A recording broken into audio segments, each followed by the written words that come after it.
უკვე მეორე დღეა ბათუმის დრამატულ თეატრს სამხატვრო ხელმძღვანელი არყავს. აღნიშნული თანამდებობა თემურ კეჟერაძემ გუშინ დატოვა.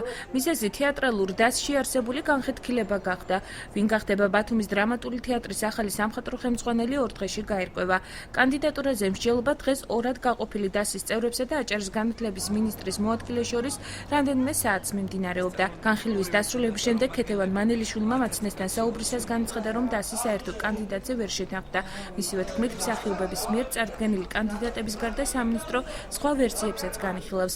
მათ შორის არიან საქართველოს სხვა ქალაქებში მოღვაწე თეატრალებიც. დრამატული თეატრის მსახიობებმა დღეს კომენტარის გაკეთებისაგან თავი შეიკავეს. დღეს არის ორივე მხრიდან წარმომადგენლები 10 კაცი 20 ადამიანი საუბრობთ, მინდა გითხრათ, რომ ძალიან კარგი დამოკიდებულება აქვს ერთმანეთში, პატივს ვცემენ ერთმანეთის აზრებს. მე მინდა გითხრათ, რომ არ დავასახელებ კანდიდატურებს. ერთი ჯგუფი ერთ კანდიდატურას წარმოადგენს, მეორე ჯგუფი თავიანთ კანდიდატურას. შევჯერდებით, ეხლა სამინისტროში განვიხილავთ ამ საკითხს და ორ-შაბათს, სამ-შაბათს მოგახსენებთ კანდიდატურა ვინ იქნება ჩვენი. ავიღეთ და ჩვენ განვიხილეთ მესამე კანდიდატურაც. მარდა გიმალავთ, არის ბათუმელიც ამ კანდიდატურებში, არის მოწვეულიც და გეუბნებით, რომ სამ-შაბათს მოგახსენებთ, ორ-შაბათს და სამ-შაბათს მოგახსენებთ.